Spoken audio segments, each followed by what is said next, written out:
गुरु प्यारी साध संगत जी, आप सभी को प्यार भरी राधा स्वामी जी। साध संगत जी, तुम्हारे शरीर में फिर कभी बीमारी नहीं होगी। बस एक चीज खानी होगी। वही चीज कौन सी है, यह आज की बौद्ध कहानी की मदद से हम जानेंगे। तो चलिए कहानी की शुरुआत करते हैं। आजकल के इस भाग दौड़ भरे जीवन में हर कोई अपना शरीर बलशाली बनाना चाहता है। वह अपने आप को ऊर्जावान बनाना चाहता है और इसके लिए वह सुबह सुबह या शाम को जिम भी जाते हैं और तरह तरह की दवाइयों का इस्तेमाल भी करते हैं। लेकिन इसके बाद भी ना जाने क्यों उनका शरीर उतना शक्तिशाली नहीं हो पाता और ना ही उनके शरीर में वह ऊर्जा आ पाती है। आपके शरीर के भीतर ऊर्जा का संचार होना शुरू हो जाएगा और आपका शरीर देखते ही देखते बलशाली हो जाएगा, क्योंकि यह ऐसी चीजें हैं जो आपके शरीर को पूरी तरह से बदल कर रख देती है। और इन चीजों का उपयोग जितना हमारे मुनि करते थे और जितने भी राजा महाराजा थे वे सभी किया करते थे, तभी तो वह 80 साल की उम्र तक भी हमेशा ऊर्जावान बने रहते थे। उनका शरीर बलवान रहता था और वह अपने जीवन की वृद्धावस्था में भी किसी भी युद्ध को करने में पूरी तरह से सक्षम थे। तो चलिए फिर जानते हैं कि वह कौन सी ऐसी चीजें हैं जिन्हें अपनाने के बाद आपका भी शरीर पूरी तरह से बलवान और ऊर्जावान बन जाएगा, जिनका उपयोग करके हम अपने शरीर का वजन बढ़ा सकते हैं, हम अपने शरीर को शक्तिशाली बना सकते हैं। एक समय की बात है, एक गुरुवर थे। एक दिन उनके पास एक युवक आता है और वह उनसे हाथ जोड़कर कहता है, हे गुरुदेव, मैं आपके पास बहुत दूर से आया हूं। मैंने आपके बारे में बहुत कुछ सुन रखा है। कृपया करके आप मेरी समस्या का समाधान करें। इस पर वह गुरुवर उस युवक से कहते हैं, बेटा, तुम्हारा इतना दूर आने का क्या कारण है? उन गुरु की इस बात का जवाब देते हुए वह युवक कहता है, हे गुरुवर, देखने में तो मेरे शरीर में आपको कोई कमी नहीं लग रही होगी, लेकिन फिर भी मैं हमेशा थका थका रहता हूं। मेरा मन किसी भी काम में नहीं लगता। मैं जब भी किसी काम को शुरू करता हूं उससे पहले ही मेरा मन हार मान लेता है। ऐसा प्रतीत होता है कि मेरे शरीर में मानो ऊर्जा ही नहीं बची। अभी तो मेरी उम्र केवल 27 वर्ष की ही है, लेकिन अभी से मेरे चेहरे पर झुर्रियां पड़ने लगी हैं। मैं दिन भर आलस से भरा रहता हूं। मेरा शरीर बीमारियों से घिरा रहता है।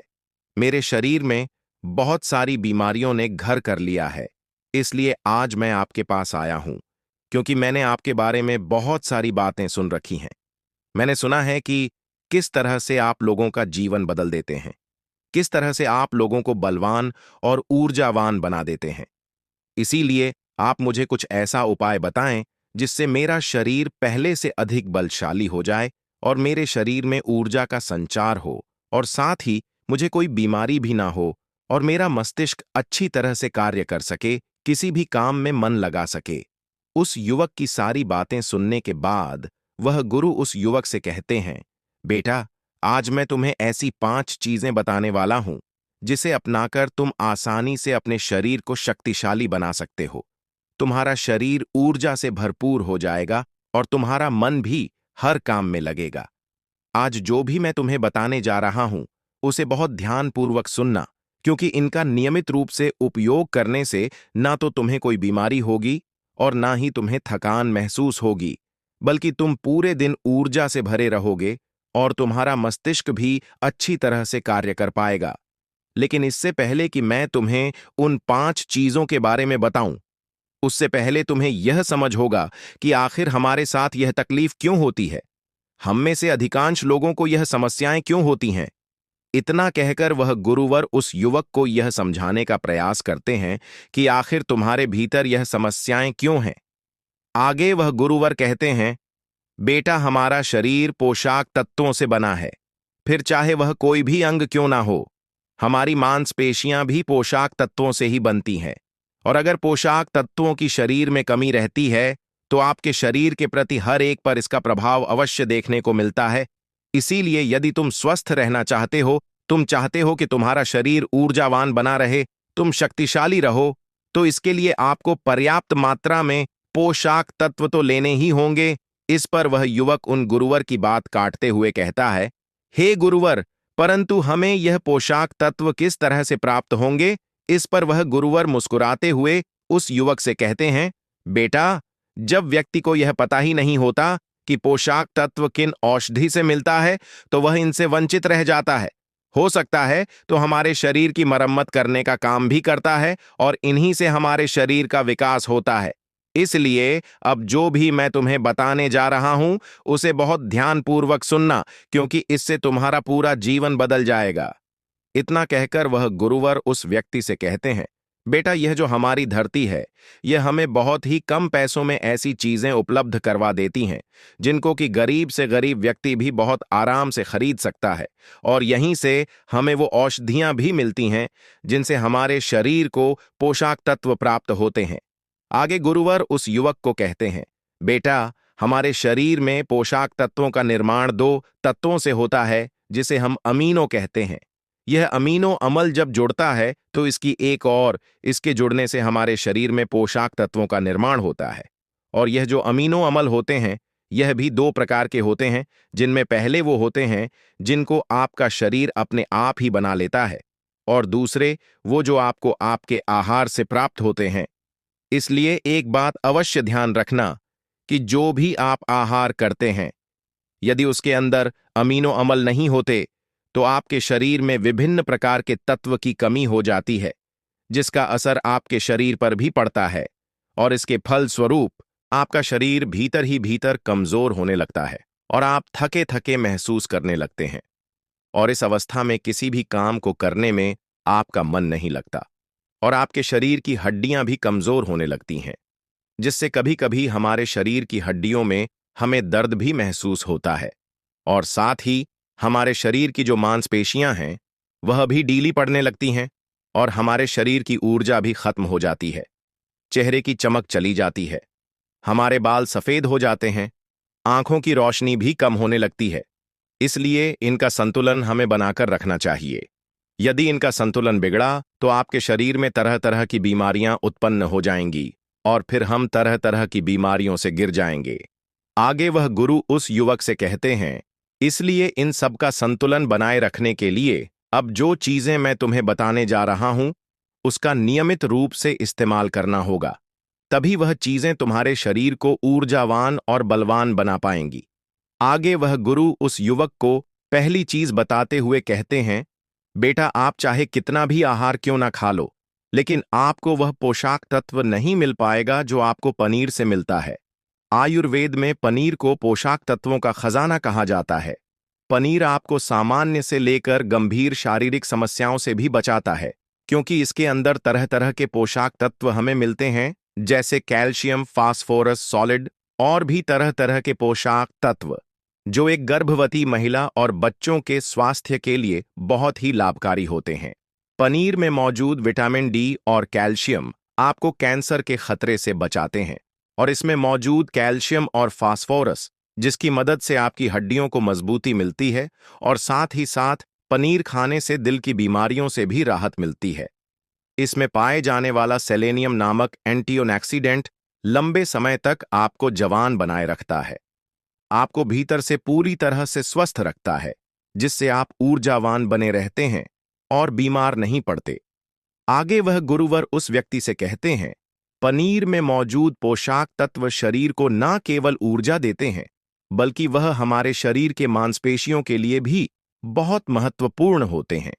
यह आपकी मांसपेशियों को पहले से मजबूत बनाते हैं या उनकी मरम्मत करते हैं, और साथ ही पोषक तत्व हमारे वजन को संतुलित रखने में भी हमारे लिए बहुत मददगार साबित होते हैं। इसलिए तुम्हें आज से ही रोजाना 100 ग्राम पनीर खाना चाहिए, और 100 ग्राम पनीर के अंदर तुम्हें 20 ग्राम पोषक तत्व मिल ही जाएंगे। तुम चाहो तो पनीर को यूं ही कच्चा भी खा सकते हो, या फिर तुम चाहो तो इसे गाय के घी में थोड़ा सा पकाकर इसका इस्तेमाल कर सकते हो, या फिर तुम चाहो तो इसकी सब्जी बनाकर भी इसे उपयोग में ले सकते हो। आगे वह गुरुवर उस युवक से कहते हैं, बेटा, यदि तुम चाहो तो पनीर खुद घर पर ही बना सकते हो। इसके लिए तुम्हें एक बर्तन में थोड़ा सा दूध लेना होगा और उसे अच्छे से गर्म करना होगा। उसके बाद उसमें नींबू की 2-3 बूंदें डालकर कुछ देर के लिए उसे हल्की आंच पर पकाना होगा। यदि आप घर पर ही पनीर बनाएंगे और यह शुद्ध होगा तो यह आपके लिए और भी ज्यादा लाभदायक होगा, क्योंकि घर पर बनाया हुआ पनीर ताज़ा भी होता है और इसमें कोई मिलावट भी नहीं होती, जो आपके स्वास्थ्य के लिए बहुत ही लाभदायक होता है। आगे वह गुरुवर उस युवक को दूसरी चीज बताते हुए कहते हैं, सोयाबीन। सोयाबीन में कई प्रकार के अमीनो अम्ल भी पाए जाते हैं जो हमारी शरीर के मांसपेशियों और हड्डियों को स्वस्थ रखने में हमारी मदद करते हैं। सोयाबीन को फाइबर का बेहतरीन स्रोत माना जाता है। यदि आप सोयाबीन का केवल 1 कप इस्तेमाल करते हैं तो इसमें आपको करीब 10 ग्राम तक फाइबर मिल जाएगा, जो हमारे शरीर के लिए बहुत ही ज्यादा लाभदायक होता है। जो लोग शाकाहारी होते हैं उनके लिए सोयाबीन एक वरदान है, क्योंकि जो लोग मांस का प्रयोग करते हैं, जो लोग मांस का सेवन करते हैं, उन्हें उतना पोषक तत्व नहीं प्राप्त होता जितना कि एक शाकाहारी व्यक्ति को सोयाबीन का सेवन करने से होता है। सोयाबीन में हमें पोषक तत्व के साथ साथ आयरन भी पर्याप्त मात्रा में मिलता है, जिससे आपके शरीर के अंदर खून की कमी कभी नहीं होती। सोयाबीन फैट्स का बहुत ही बेहतरीन स्रोत है। इसमें जरूरी ओमेगा से ओमेगा 3 भी पाया जाता है। यह दिल की सेहत के लिए बहुत लाभकारी होता है और यह हमारे शरीर के भीतर कई सारी बीमारियों से लड़ता है और हमारे शरीर को हमेशा स्वस्थ रखने में हमारी मदद करता है। शरीर की दुर्बलता, बालों और त्वचा की तमाम समस्याओं को दूर करने के लिए सोयाबीन को बहुत कारगर माना गया है। इसका इस्तेमाल करने से आपका शरीर भी पहले से अधिक बलशाली होने लगेगा। सोयाबीन शरीर में नई कोशिकाओं को बनाता है और इसके साथ ही पुरानी कोशिकाओं की मरम्मत भी करता है।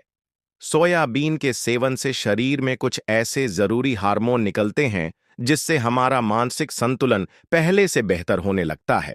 सोयाबीन के सेवन से हमारी हड्डियां पहले से अधिक मजबूत होने लगती हैं और इसके लगातार प्रयोग से आपका रक्तचाप भी नियंत्रण में रहता है। आगे वह गुरुवर उस युवक से कहते हैं, लेकिन मेरी एक बात और याद रखना, इसका उपयोग केवल 100 ग्राम ही करना, क्योंकि 100 ग्राम सोयाबीन में आपको 30 ग्राम प्रोटीन मिल जाएगा और इतना हमारे शरीर के लिए बहुत है। इसके लिए तुम्हें पहले सोयाबीन को थोड़ी देर पानी में भिगोकर रखना है और पानी में भीगने की वजह से जब वह नरम हो जाएगा तब तुम आराम से उसका सेवन कर सकते हो। आप चाहे तो इसे कच्चा भी खा सकते हैं या फिर इसकी सब्जी बनाकर भी आप इसका सेवन कर सकते हैं। आगे वह गुरुवर उस युवक को तीसरी चीज बताते हुए कहते हैं, अंकुरित दाल का प्रयोग करो। दाल में आपको हरी मोड़ की दाल, मोड़ के छिलके वाली दाल और चने की दाल का सेवन करना है। ये तीनों ही पोषक तत्वों का बहुत अच्छा स्रोत है। इन तीनों में आपको भरपूर मात्रा में फाइबर मिल जाता है। जब आपके शरीर में फाइबर अच्छी मात्रा में होता है तो यह आपके पाचन के लिए बहुत ही लाभकारी होता है। जिन लोगों को कब्ज की समस्या होती है, निश्चित रूप से उन्हें अंकुरित दाल का प्रयोग तो करना ही चाहिए, जिससे उनकी कब्ज की समस्या वह बिल्कुल ही खत्म हो जाएगी और आपकी आते अर्थात आपका पेट पूरी तरह से साफ हो जाएगा। शरीर में जमीन सारी गंदगी बाहर निकल जाएगी। इस कारण आपका पाचन तंत्र पहले से बेहतर काम करने लगेगा और आपको अन्य समस्याओं से भी छुटकारा मिल जाएगा। आगे गुरुवर उस युवक से कहते हैं, जो वस्तु प्रकृति के जितने निकट होती है वह आपकी प्राण शक्ति को उतना ही ज्यादा बढ़ाती है और अंकुरित दालों में जीवन है जो आपकी प्राण शक्ति को बढ़ाते हैं, आपकी ऊर्जा को बढ़ाते हैं, आपको तरोताजा रखते हैं। और इन तीनों दालों का इस्तेमाल तुम्हें कुछ इस प्रकार करना होगा। पहले तो इन तीनों दालों को पानी में भिगो कर रखना है और करीब 3 घंटों तक इन्हें पानी में यूं ही भिगोए रखना है। उसके बाद उन्हें पानी से निकालना है और सूती कपड़े में बांधकर उन्हें रख देना है और फिर उस सूती कपड़े पर थोड़ा सा पानी छिड़क कर उसे करीब 12 घंटे के लिए यूं ही छोड़ देना है। और इन 12 घंटों के बीच में आप 6 घंटों के अंतराल में उस सूती कपड़े को एक बार फिर पानी से भिगा सकते हैं, जिससे कि उस कपड़े में नमी बनी रहेगी। और इसके बाद 12 घंटे के बाद आप देखेंगे कि मूंग चने की दाल अंकुरित हो जाएगी। इसके बाद आप चाहें तो इसे कच्चा खा सकते हैं या इसमें थोड़ा सा नींबू, थोड़े से टमाटर, थोड़े से खीरे इत्यादि डालकर आप इसका सलाद भी बना सकते हैं और फिर इसका सेवन कर सकते हैं। आगे गुरु उस युवक को चौथी चीज बताते हुए कहते हैं, भुना हुआ चना खाओ, क्योंकि इसमें भरपूर मात्रा में विटामिन होता है। भुने हुए चने का इस्तेमाल आप 2 तरीके से कर सकते हैं। एक तरीका तो यह है कि आप इसको ऐसे ही खा सकते हैं और दूसरा तरीका यह है कि आप इसका आटा पिसवा कर इसका सत्त बना सकते हैं और फिर इसका सेवन कर सकते हैं।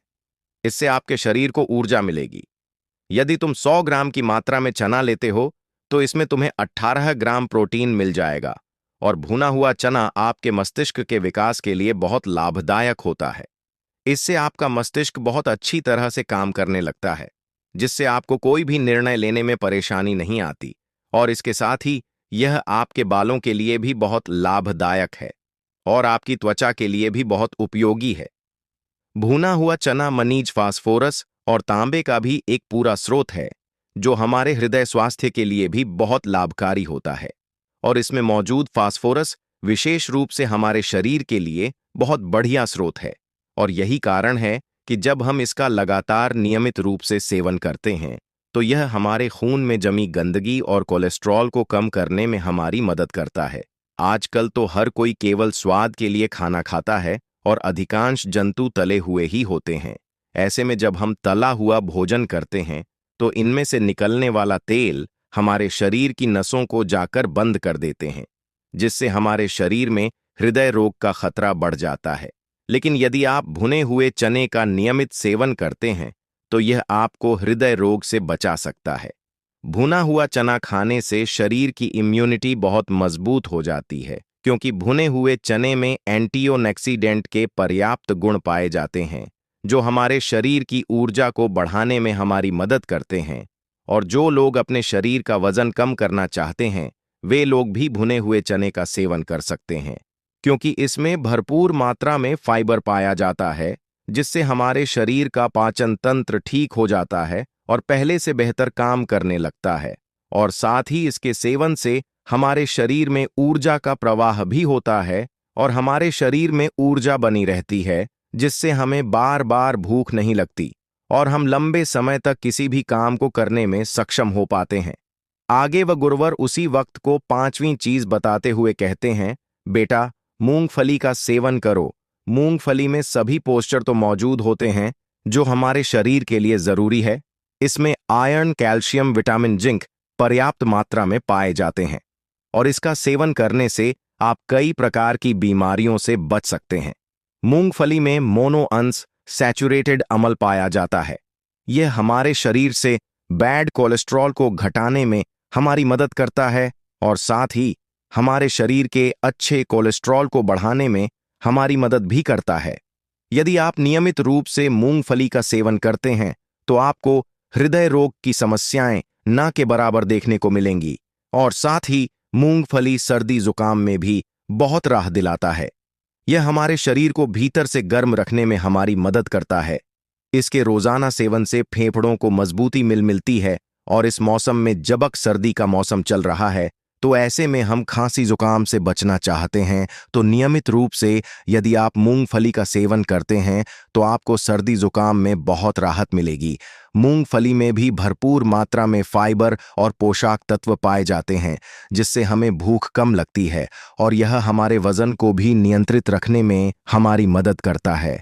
और यदि आप चाहें तो इसका इस्तेमाल अपने वजन को कम करने में भी कर सकते हैं। मूंगफली में हमें मैंगनीज, कैल्शियम का हाइड्रेट की भरपूर मात्रा मिल जाती है।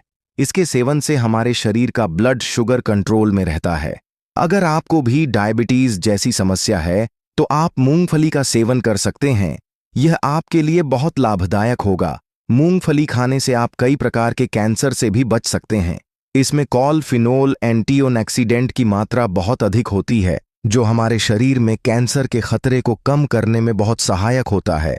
और मूंगफली में मौजूद फैटी एसिड हमारे शरीर की त्वचा के रोगों से बचाने में हमारी मदद करते हैं। इसमें फाइबर भी पाया जाता है, जो शरीर के विषैले पदार्थों को हमारे शरीर से बाहर निकालने में हमारी मदद करता है, जिससे आपकी त्वचा हमेशा जवान रहती है, आपकी त्वचा हमेशा स्वस्थ रहती है। इसके लिए आपको नियमित रूप से एक मुट्ठी मूंगफली का प्रयोग तो करना ही चाहिए। आगे वह युवक से कहते हैं, लेकिन मेरी एक बात और याद रखना कि मूंगफली का अधिक सेवन करने का प्रयास ना करना। आगे वह गुरुवर उस युवक से कहते हैं, बेटा, अगर तुमने मेरे द्वारा बताई गई इन 5 चीजों का नियमित रूप से पालन किया, इन्हें नियमित रूप से अपने जीवन में उतारा, तो तुम्हारा जीवन जल्द ही बदल जाएगा और केवल 10 से 12 दिन के अंदर ही तुम्हारा शरीर पहले से ऊर्जावान और बलवान हो जाएगा। तुम पहले से बहुत अच्छा महसूस कर पाओगे, और यदि तुम नियमित रूप से इनका सेवन करते रहते हो तो भविष्य में भी तुम्हें बहुत ही कम समस्याओं का सामना भी करना पड़ेगा। इतना कहकर वह गुरु वर्षा हो गए, और वह युवक भी अब यह समझ चुका था कि उसे क्या करना है।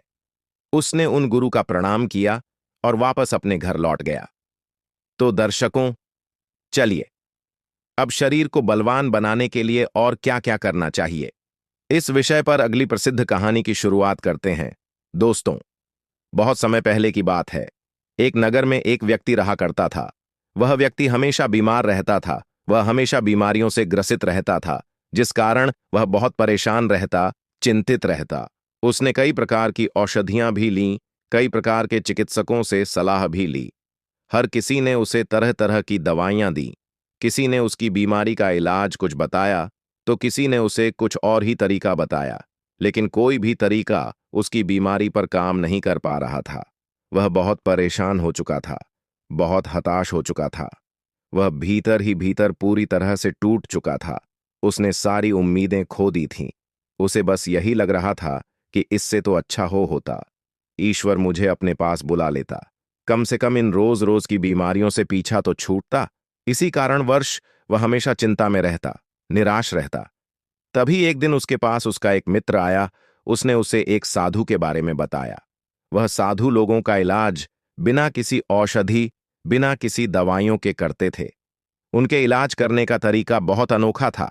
ना ही वह किसी को किसी प्रकार की दवाइयां देते, और ना ही वह किसी प्रकार का उन्हें परहेज बता देते।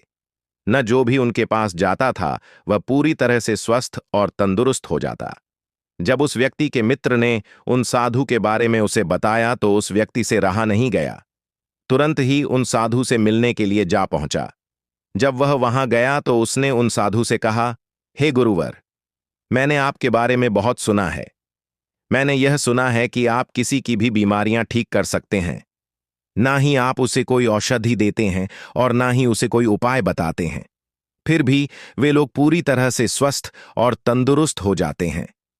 यह बहुत अद्भुत बात है, और यह सुनकर ही मैं आपके पास आया हूं।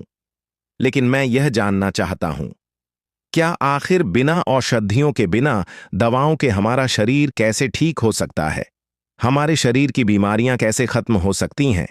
आगे वह व्यक्ति उन साधु से कहता है गुरुवर, देखने में तो मेरा शरीर बहुत ही हट्टा कट्टा है, और मैं मोटा भी हूं, और इसी मोटापे के कारण मेरे शरीर में न जाने कितनी प्रकार की बीमारियां हैं, और इसके कारण वर्ष में बहुत परेशान हूं। जब भी मैं किसी चिकित्सक के पास जाता हूं तो वह यही कहता है कि तुम बहुत मोटे हो, अपना वजन घटा लो, तुम्हारी सारी बीमारियां ठीक हो जाएंगी, जिसके लिए वह मुझे कुछ औषधियां, कुछ दवाइयां भी देते हैं। लेकिन वह दवाइयां कुछ काम नहीं करती और मेरी बीमारियां ठीक नहीं हो पाती हैं। गुरुवर, वैसे तो मैं खुद भी नहीं जानता हूं कि मेरे शरीर में कौन कौन सी बीमारियां हैं। जैसे यदि मैं कुछ दूर चलता हूं तो मेरी सांस फूलने लग जाती है। इसके अलावा जब मैं चलता हूं तो मेरे घुटनों में दर्द भी महसूस होता है। मेरे दिल की धड़कन तेज हो जाती है, जिस कारण हृदय के रुकने का खतरा भी होता है। ऐसी न जाने कई सारी बीमारियां मेरे शरीर को घेर रखी हैं, और मैं इनसे छुटकारा पाना चाहता हूं। मैं बहुत परेशान हो चुका हूं। मैंने आज तक जितनी भी औषधियां ली हैं, जितनी भी दवाइयां ली हैं, वे सारी दवाइयां, वे सारी औषधियां मेरे किसी काम की नहीं। वे सभी मेरे बीमारियों को ठीक नहीं कर पाई। इसी कारण मैं बहुत परेशान हूं, बहुत चिंतित हूं, और इसी कारण वर्षा, आज मैं आपके पास आया हूं। मेरा आधा जीवन यूं ही व्यर्थ हो चुका है। कृपया करके मुझे कोई ऐसा तरीका बताएं जिससे मैं अपनी बीमारियों को खुद ही ठीक कर लूं, मुझे किसी चिकित्सक के पास ना जाना पड़े। इस पर वह साधु मुस्कुराने लगे और उस युवक से कहते हैं, क्या तुम्हें पूरा विश्वास है कि तुम अपने शरीर की बीमारियों को खुद ठीक कर सकते हो? क्योंकि यह विश्वास ही है जो तुम्हें तुम्हारी बीमारियों से मुक्त कर सकता है। जिन्हें खुद पर विश्वास होता है, वे लोग अपने ने जीवन में कुछ भी हासिल कर लेते हैं। ठीक उसी प्रकार यह चीजों में खुद पर विश्वास होगा तो तुम अवश्य ही अपनी बीमारी को ठीक कर पाओगे। अन्यथा यदि तुम्हें खुद पर विश्वास ही नहीं तो तुम अपने जीवन में कभी कुछ नहीं पा सकते, और तो और ना ही तुम अपने बीमारियों का इलाज कर सकते हो। यदि तुम्हें खुद पर विश्वास है तभी मैं तुम्हें वह तरीके बता सकता हूं, अन्यथा तुम यहां से जा सकते हो। यह उपाय तुम्हारे किसी काम का नहीं, क्योंकि यदि तुम्हें खुद पर विश्वास ना हुआ, तुम्हें यह बता भी दो, तब भी तुम अपने आप से अपनी बीमारियों को ठीक नहीं कर पाओगे। इसलिए मेरा यह तरीका तुम्हें बताना भी व्यर्थ हो जाएगा। इस पर वह युवा उन साधु से कहता है गुरुवर, मुझे खुद पर पूरा विश्वास है और इसी कारणवश मैं आज आपके पास आया हूं। यदि आपको मुझ पर विश्वास नहीं है तो बताइए, मुझे क्या करना होगा जिससे मैं आपको यह यकीन दिला सकूं कि मुझे खुद पर पूरा यकीन है। मुझे खुद पर पूरा विश्वास है कि मैं अपने खुद की बीमारियों को ठीक कर सकता हूं। इस पर वह गुरु उस युवक से कहते हैं, देखो, हमारा शरीर हमें संकेतों के माध्यम से यह समझाने का प्रयास करता है कि हमारे शरीर में क्या तकलीफें हैं और हमें उसे कैसे ठीक करना है। लेकिन हम कभी भी अपने शरीर के उन संकेतों को समझ नहीं पाते। हम उसे हमेशा नजरअंदाज कर देते हैं, जिस कारण ही हम अनेकों प्रकार की बीमारियों से ग्रसित हो जाते हैं और यह मायाजाल इसी तरह से चलता चला जाता है। इसीलिए सबसे पहले तुम्हें अपने शरीर के संकेतों को समझना होगा, तभी तुम अपनी बीमारियों को समझ पाओगे और उनका इलाज भी कर पाओगे। और इसके लिए तुम्हें ध्यान करना होगा, क्योंकि ध्यान ही वह मार्ग है जिससे तुम अपने आप को समझ पाओगे, अपने शरीर के उन संकेतों को समझ पाओगे, अपने शरीर में होने वाले उन बदलाव को महसूस कर पाओगे। उसके बाद ही तुम्हें यह पता चल पाएगा कि तुम्हारे शरीर में क्या कमी है और किस कारणवश तुम बीमारी से ग्रसित हो। और जब एक बार तुम अपने शरीर को समझने लगोगे, उसके द्वारा दिए गए उन संकेतों को समझने लगोगे, तो तुम खुद का इलाज शुरू कर पाओगे, अपने शरीर को उन बीमारियों से बचा सकोगे। इसलिए सबसे पहला और मुख्य बिंदु है ध्यान। ध्यान के द्वारा तुम अपने शरीर में संवेदनशीलता पैदा कर सकते हो, जिससे तुम अपने शरीर के संकेतों को समझ सको, जान सको, उन्हें पहचान सको। उदाहरण के लिए, जैसा कि तुमने कहा था, तुम यदि थोड़ी देर भी चलते हो तो तुम्हारी सांस फूलने लग जाती है। लेकिन क्या तुमने कभी यह ध्यान दिया है कि आखिर तुम्हारी सांस क्यों फूल जाती है? तब तुमने पाया होगा कि तुम्हें तो एस्मा हो चुका है। लेकिन यदि तुमने इन संकेतों को पहले ही समझ लिया होता, तो तुम अपने शरीर को एस्मा जैसी बीमारी से बचा पाते, उसका इलाज कर पाते। इसलिए अपने शरीर और अपने दिमाग में एक संबंध स्थापित करो, जिस संबंध के जरिए तुम्हारा मस्तिष्क यह समझ सके कि आखिर तुम्हारे शरीर में क्या चल रहा है, तुम आखिर किस बीमारी से ग्रसित हो। जब तुम्हारे दिमाग को तुम्हारे शरीर में यह संकेत मिलने लग जाते हैं कि आखिर तुम्हारे शरीर में क्या बीमारी है और इसका क्या कारण है, तो उसके बाद तुम अगले कदम पर बढ़ सकते हो। और अगला कदम है आत्मचिंतन, अर्थात विजुअलाइजेशन। इसके लिए तुम्हें कोई ऐसा स्थान खोजना है जहां पूरी तरह से शांति हो। तुम्हें वहां जाकर कुछ देर के लिए आराम से बैठना है और उस दौरान अपनी आंखें बंद करके अपने मन और मस्तिष्क में चित्र देखने की कोशिश करनी है कि तुम पूरी तरह से ठीक हो चुके हो। जैसा तुम चाहते थे, तुम वैसा ही पूरी तरह से स्वस्थ हो चुके हो, और ऐसा तुम्हें अगले 5 मिनट तक करना होगा। 5 मिनट तक तुम्हें इस एहसास को महसूस करना होगा, इसे बरकरार रखना होगा कि तुम पूरी तरह से ठीक हो चुके हो, तुम्हारी बीमारी पूरी तरह से खत्म हो चुकी है। तुम ठीक होने के बाद कैसा महसूस कर रहे हो, तुम्हें कितनी खुशी है, तुम उस बात से कितना खुश हो, यह सारी चीजें तुम्हें अपने मन और मस्तिष्क में देखनी होंगी। और यह चित्र पूरी तरह से साफ स्पष्ट होना चाहिए कि तुम क्या चाहते हो। और इस तरीकों को अपनाने के लिए तुम किसी ऐसे संगीत का भी इस्तेमाल कर सकते हो जिसके जरिए तुम आसानी से आत्मचिंतन कर सको, जिससे तुम्हारा मन शांत हो जाए और तुम आत्मचिंतन में पूरी तरह से डूब सको। जितना साफ और जितने स्पष्ट आप चित्र देख सकेंगे, उतनी ही जल्दी आप अपनी बीमारियों को ठीक कर पाएंगे। जब भी हम किसी खेल के बारे में सोचते हैं, तो हमारा मन आसानी से उसके चित्र बड़ी सरलता और साफ और स्पष्ट तौर पर बना पाता है। तब हमारा शरीर अपने आप को सबसे उत्तम स्वरूप में देखता है और ठीक उसी रूप में हमारा मस्तिष्क आकर्षित होने लगता है और हमारा मन और हमारा दिमाग दोनों उस पर काम करने लगते हैं, ताकि वह हमारे शरीर को उस अवस्था तक पहुंचा सके जिसे अभी हमने साफ और स्पष्ट तौर पर देखा है, जिसे महसूस किया है। क्योंकि समझने वाली बात यह है कि आचरण करने से हमारा दिमाग उस सौरों की ओर आकर्षित होने लगता है, और जब यह बात हमारे चित्त मन तक पहुंच जाती है तो अनजाने में ही सही, लेकिन हमारा औचित्य मन अपनी शक्तियों का इस्तेमाल करके हमारे शरीर को उन बीमारियों से ठीक करने लग जाता है। और आप अपने अवचेतन मन की इस शक्ति का इस्तेमाल करके आपके अंदर तरह तरह की बीमारियों को ठीक कर सकते हैं।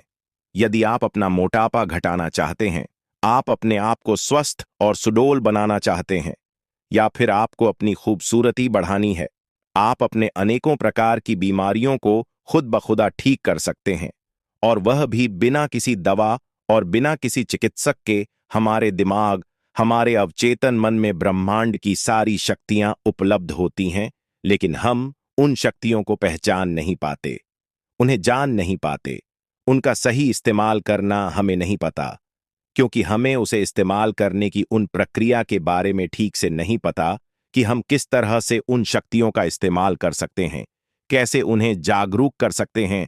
इसके लिए आपको आत्मचिंतन करना ही होगा, और जहां पर भी आप आत्मचिंतन करने बैठेंगे वहां पूरी तरह से शांति होनी चाहिए।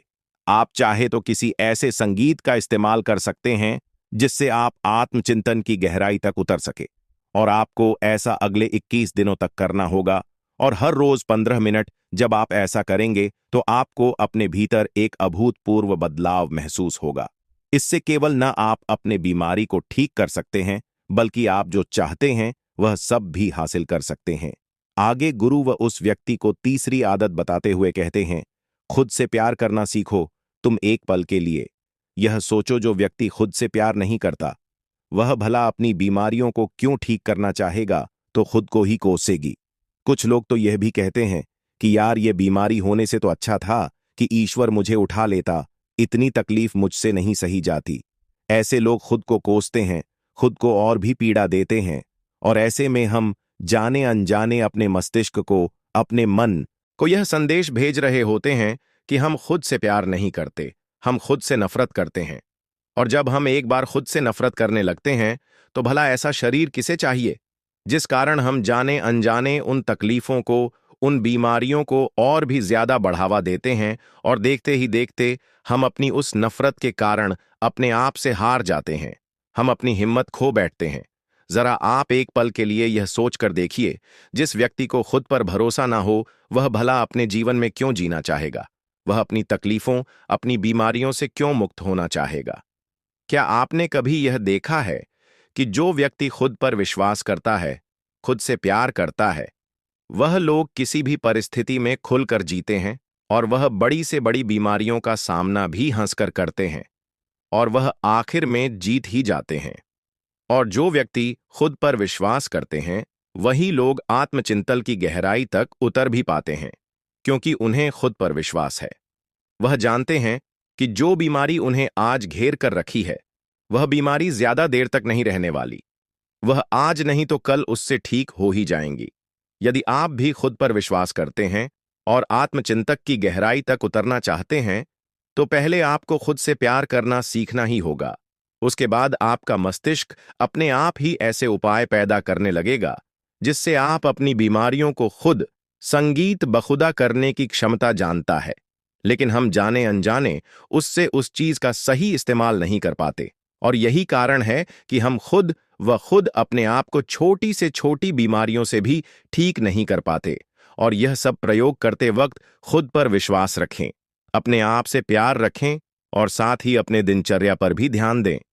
आप क्या खाते हैं, किस समय खाते हैं, काव्य व्यायाम करते हैं, किन लोगों के साथ बैठते हैं, और हम क्या क्या बातें करते हैं, यह सारे दिनचर्या पर आपको ध्यान देना होगा। समय पर खाना और समय पर व्यायाम करना आपको तरह तरह की बीमारियों से दूर रखता है। और वास्तविकता देखी जाए तो हम में से अधिकांश लोगों का दिमाग तभी बढ़ते हैं जब हम अपने दिनचर्या में बदलाव लाते हैं, जब हम समय पर खाना नहीं खाते, समय पर व्यायाम नहीं करते, समय पर हम अपने कामों को अंजाम नहीं देते, जिससे हमारे मन और मस्तिष्क में तनाव पैदा होने लगता है, हमारे भीतर एक भय उत्पन्न होने लगता है, जिससे हम अनेकों प्रकार की बीमारियों को अपनी ओर आकर्षित करने लगते हैं।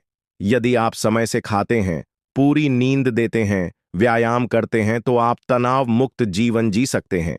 उसके बाद अनेकों प्रकार की बीमारियां आपसे कोसों दूर रहेंगी। आपको अपने दिनचर्या का पालन पूरी निष्ठा और ईमानदारी के साथ करना चाहिए। आगे वह साधु उस व्यक्ति से कहते हैं, अपने औचित्य मन को अपनी बीमारियों को ठीक करने के काम पर लगाएं। हमारे शरीर शक्तियों का भंडार है। हमारे शरीर में तरह तरह की शक्तियां हैं, लेकिन हम उन्हें नहीं जान पाते, उन्हें समझ नहीं पाते। यहां तक कि हम अपने मस्तिष्क अर्थात अपने अवचेतन मन की शक्तियों का भी ज्ञान नहीं रखते। इस प्रक्रिया के बारे में वह साधु महाराज बताते हैं कि जब भी तुम सोने के लिए बिस्तर पर जाते हो तो सोने से ठीक पहले अपने मन को शांत करो और अपने आप से यह कहो कि तुम पूरी तरह से ठीक हो और इसे साफ स्पष्ट तौर पर देखने का प्रयास करो। यदि तुम यह निरंतर करते हो तो तुम्हारी बीमारियां जड़ से खत्म हो जाएंगी। तुम ऐसा सोचते सोचते अपने बिस्तर पर सो जाओ। उसके बाद तुम्हारा अंतर्मन मन जादू की तरह काम करने लगेगा। और इस बात से तो आप भली भांति परिचित होंगे कि जब हम सो जाते हैं तब भी हमारा अंतर्मन मन हमारे लिए काम कर रहा होता है। लेकिन शायद आपको यह नहीं पता कि सोने से पहले हम अपने अत मन को जो भी काम देते हैं वह पूरी रात उसी काम पर लगा होता है। इसीलिए रोज रात यह अभ्यास जरूर करें। देखते ही देखते आपका शरीर रोग मुक्त होने लगेगा। आप अच्छा महसूस करने लगेंगे। आप अपनी बीमारियों को ठीक करने लगेंगे। लेकिन याद रहे कि हमें रोज सोने से ठीक पहले करना है। यदि आप यह सोच रहे हैं कि क्या हम इसे दिन में कर सकते हैं, तो यह आपके लिए बिल्कुल काम नहीं करेगा, क्योंकि दिन में हमारा मन, हमारा मस्तिष्क अन्य कामों में व्यस्त होता है और ऐसे समय पर हमारे अवचेतन मन को समय नहीं मिल पाता कि वह आपकी बात सुने, आपकी बात पर अमल करें। लेकिन रात को सोते वक्त हमारा पूरा शरीर सो रहा होता है। हम चेतन मन शांत और स्थिर होता है, सो रहा होता है। ठीक उसी वक्त हमारा उचित मन जागरूक होता है और उसे उतना वक्त मिल जाता है कि वह आपके द्वारा दिए गए निर्देशों पर काम कर सके, अपनी पूरी शक्ति का इस्तेमाल कर सके। आगे वह साधु महाराज उस व्यक्ति से कहते हैं कि आज चाहे विज्ञान कितना भी आगे निकल चुका हो, आज भी बहुत सारी बीमारियां ऐसी हैं जिसके बारे में यह विज्ञान भी पता नहीं कर पाता। बड़े बड़े चिकित्सक तुम्हारे शरीर में वह बीमारियां ढूंढ ही नहीं पाते, लेकिन हम उन बीमारियों से परेशान जरूर रहते हैं। और ऐसी बीमारियां जिन्हें विज्ञान भी ठीक नहीं कर पाता, तो तुम्हें क्या लगता है ऐसी बीमारियां क्या औषधियों से ठीक की जा सकती हैं? नहीं। और जब हम तरह तरह की दवाइयां, तरह तरह की औषधियां लेकर हार चुके होते हैं, तब हम यह खुद ही महसूस करने लग जाते हैं कि हम अपनी बीमारी का इलाज नहीं कर सकते। यह बीमारी, जब आप खुद से किसी बीमारी का इलाज करने में असफल होते हैं, तो आप उस चिकित्सक के पास जा सकते हैं जिस पर आपको भरोसा हो, जो आपको सही दवा, सही औषधि दे सके। लेकिन उससे पहले कुछ प्रयास करके देखिए और यकीन मानिए, आपके अंदर वह सारी शक्तियां हैं जो बिना दवाओं के आपके शरीर को ठीक कर सकती हैं। आज से कई 100 साल पहले, जब कोई विज्ञान नहीं था, कोई ज्ञान नहीं था, कोई चिकित्सा प्रणाली नहीं थी, उस समय के लोग इन प्रक्रियाओं के बारे में, इन पद्धतियों के बारे में भली भांति परिचित थे। वे लोग अच्छी तरह से जानते थे कि हम खुद से ही खुद की बीमारियों को ठीक कर सकते हैं और उनके पास कोई दूसरा विकल्प भी नहीं होता था। लेकिन उन्हें खुद पर विश्वास होता था और यही कारण था कि वे लोग अपनी खुद की बीमारियों को खुद से ही ठीक कर लेते थे। लेकिन जैसे जैसे समय आगे बढ़ता गया, समय के साथ साथ विज्ञानम और भी बढ़ता चला गया, वैसे वैसे ही वह सारी पद्धतियां, वह सारी प्रक्रियाएं नष्ट कर दी गई, क्योंकि इससे विज्ञान के चिकित्सकों को, उनके अस्पतालों को बहुत नुकसान झेलना पड़ता। जरा आप एक बार के लिए यह 100 कर देखिए कि आप एक चिकित्सक हैं और आपके पास जब कोई मरीज आएगा ही नहीं, तो आप क्या करेंगे? आपके पास पैसे कहां से आएंगे? आप अपना घर-बार कैसे चलाएंगे? जिस कारण यह सारी पद्धतियां छुपा दी गई, लोगों को यह यकीन दिलाया गया कि आप खुद से खुद को ठीक नहीं कर सकते। और देखते ही देखते हम सब ने इन सब चीजों पर यकीन कर लिया। और अब तो हालत यह हो चुकी है कि हम चाहे छोटी सी बीमारी क्यों ना हो, जैसे ही हमें लगता है कि हमें यह बीमारी है, तुरंत किसी चिकित्सक के पास जाते हैं, क्योंकि हमें खुद पर विश्वास नहीं है, हमें खुद पर यकीन नहीं है। और उसका नतीजा यही है कि हम तरह तरह की बीमारियों से घिरे हुए हैं। एक बीमारी खत्म नहीं होती कि दूसरी बीमारी हमें घेर लेती है। और जब भी आप किसी बीमारी के इलाज के लिए किसी चिकित्सक के पास जाते हैं तो वह आपको तरह तरह की दवाइयां दे देते हैं जो हमारी बीमारी को तो ठीक कर देते हैं ना, लेकिन उन दवाइयों से हमारे शरीर में और भी तरह तरह की बीमारियां पनपने लगती हैं। इस कहानी के माध्यम से साधु उस व्यक्ति को यह समझाने का प्रयास करते हैं कि तुम अपना इलाज स्वयं कर सकते हो। इस बात पर विश्वास करो, इस बात पर यकीन करो, जो भी प्रक्रियाएं मैंने तुम्हें बताई हैं, यदि तुम उसे अपने जीवन में अपना लोगे, उस पर अमल करोगे, तो ठीक 21 दिनों के बाद तुम अपने शरीर में वह बदलाव महसूस कर पाओगे और उसके बाद चाहो तो तुम मेरे पास वापस आ सकते हो ताकि तुम मुझे यह बता सको क्या आखिर तुम कैसा महसूस कर रहे हो और 21 दिनों के बाद क्या अभी वह बीमार या तुम्हारे शरीर में है या नहीं, क्या तुम्हारी वह बीमारी ठीक हुई या नहीं। उस व्यक्ति ने उन साधु की सारी बातें ध्यानपूर्वक सुनी और उसके बाद उसने यह तय किया कि अब से वह उन साधु की बातें मानेगा, उन पर यकीन करेगा और खुद पर विश्वास करके वह अगले 21 दिनों तक इसका निरंतर अभ्यास करेगा। और 21 दिनों के बाद जो भी बदलाव उसके शरीर में वह महसूस करेगा, वह आकर ईमानदारी से उन साधु को जरूर बताएगा। यही सोचकर वह उन गुरुत्व को प्रणाम करता है और वापस अपने घर की ओर लौट जाता है। दोस्तों, मैं उम्मीद करता हूं कि यह कहानी सुनने से आपके जीवन में अच्छे बदलाव आए होंगे। आपको इस वीडियो से क्या सीखने मिला, यह कमेंट करके जरूर बताएं और अपने परिवार, दोस्तों या आपके करीबी इंसान के साथ यह कहानी शेयर करके उन्हें भी इस ज्ञान से परिचित करवाएं। बाकी अगर आपको यह वीडियो दिल से अच्छी लगी हो तभी इस वीडियो को लाइक कर देना और आपने अब तक इस चैनल को सब्सक्राइब ना किया हो तो चैनल को सब भी जरूर कर देना। राधा स्वामी जी।